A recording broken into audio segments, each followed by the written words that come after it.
পেঞ্চনাৰসকলে বছৰৰ আৰম্ভণিতে life certificate দিব লাগে, মানে জীয়াই থকাৰ প্ৰমাণপত্ৰ। যেতিয়া লাইফ চাৰ্টিফিকেটৰ কথা আহিল, তেতিয়া ভাবিলোঁ মই এই বছৰটো 2025 সঁচাকৈ ভালকৈ জীয়ালোঁ নে?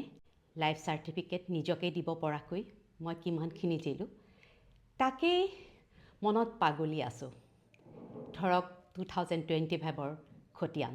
অৱসৰৰ পিছত কি কৰিম তাৰ বহু প্লেন কৰা যায়। যিটো কথাত মই আটাইতকৈ গুৰুত্ব দিছিলোঁ সেইটো হৈছে স্বাস্থ্য ভালে ৰখাৰ প্ৰতি মনোযোগ।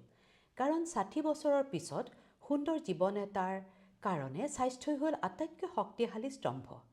সেই এটা দিনৰ বাবেও এলাহ নিহালি নলৈ 1 জানুৱাৰীৰ পৰাই পুৱাতে উঠি ৱৰ্কআউট কৰাত মন দিলোঁ আৰু এই অভ্যাস গোটেই বছৰ জুৰি চলি থাকিল। হেল্থক প্ৰায়ৰিটি দি মই সুখী।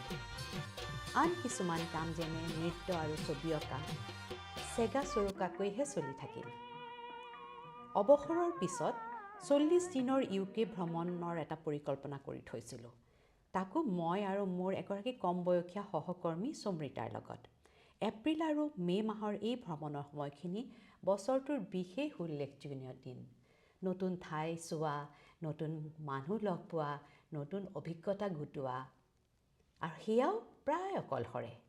এই কথাটোৱে আত্মবিশ্বাস বহুতখিনি বঢ়ালে। নভবাকৈ আন এটা কাম হ'ল, ট্ৰেডমিলত দৌৰিবলৈ আমনি লগা বাবে এদিন ৰাস্তাত দৌৰিবলৈ আৰম্ভ কৰিছিলোঁ। এই ক্ষেত্ৰত ট্ৰেইনাৰ পূৰ্ণ স্বৰ্গীয়াৰে বহুত উৎসাহ দিছিলে।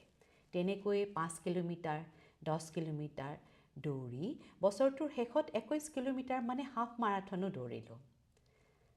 60 বছৰ হোৱাৰ পিছত এনে এটা কাম আৰম্ভ কৰিম বুলি সপোনতো ভবা নাছিলোঁ। দৌৰাটো এতিয়া এটা নিচাত পৰিণত হৈ গ'ল। সেই সুবাদতে মাষ্টাৰ এথলেটিক্স চেম্পিয়ন ডিষ্ট্ৰিক্ট আৰু ইণ্টাৰ ডিষ্ট্ৰিক্টত যোগ দি 400 মিটাৰ, 800 মিটাৰ আৰু 200 মিটাৰত পুৰস্কাৰ বুটলিবলৈ সক্ষম হ'লোঁ।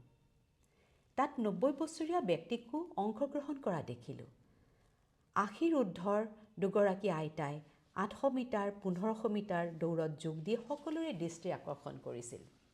এনে পৰিৱেশত থাকিলে নিজকো জীৱন্ত যেন অনুভৱ হয়। বয়সৰ কথা পাহৰি যোৱা যায়। এইবোৰেই মোৰ নিজকে দিয়া লাইফ চাৰ্টিফিকেট, জীয়াই থকাৰ প্ৰমাণপত্ৰ। আগন্তুক বছৰটো আপোনালোকৰ আটাইৰে বাবে সুন্দৰ আৰু অৰ্থবহ হওক।